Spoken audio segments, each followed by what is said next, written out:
ഒരു പ്രായം കഴിഞ്ഞാൽ പുതിയതായിട്ട് എന്തെങ്കിലും പഠിക്കാൻ ആരും തന്നെ മെനക്കെടാറില്ല.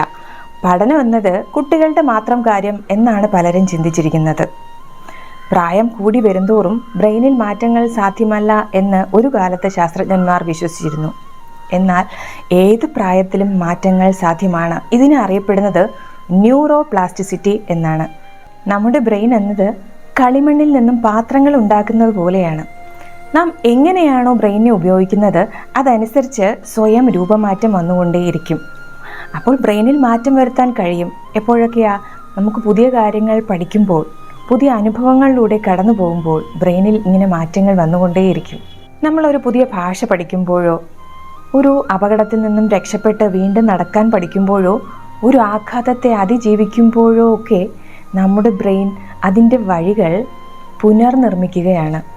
പ്രായം ഇതിനൊരു പരിധിയല്ല. ഒരു കുട്ടിയായാലും 80 വയസ്സിന് മുകളിലുള്ള ആളായാലും ബ്രെയിനിൽ ഇതിനുള്ള കഴിവ് സജീവമാണ്. എന്നാൽ ബ്രെയിൻ ഈ പുനർനിർമ്മാണ പ്രവർത്തനം ആരംഭിക്കുന്നത് എപ്പോഴാണ്? ഒരു പുതിയ ഉപകരണം പഠിക്കുക, ഒരു പുതിയ ഹോബി കണ്ടെത്തുക, അല്ലെങ്കിൽ പരിചിതമല്ലാത്ത ഒരു വിഷയത്തെക്കുറിച്ച് പഠിക്കുക. ഈ പ്രവർത്തനങ്ങളെല്ലാം പഴയ ശീലങ്ങളെ മറികടന്ന് പുതിയ ന്യൂറൽ സർക്യൂട്ടുകൾക്ക് രൂപം നൽകുന്നു. ഓരോ നിമിഷത്തെയും നമ്മൾ കൗതുകത്തോടെയും പൂർണ്ണ ശ്രദ്ധയോടെയും സമീപിക്കുമ്പോൾ നമ്മുടെ ബ്രെയിനിന് ഒരു ദിശ നൽകുകയാണ്.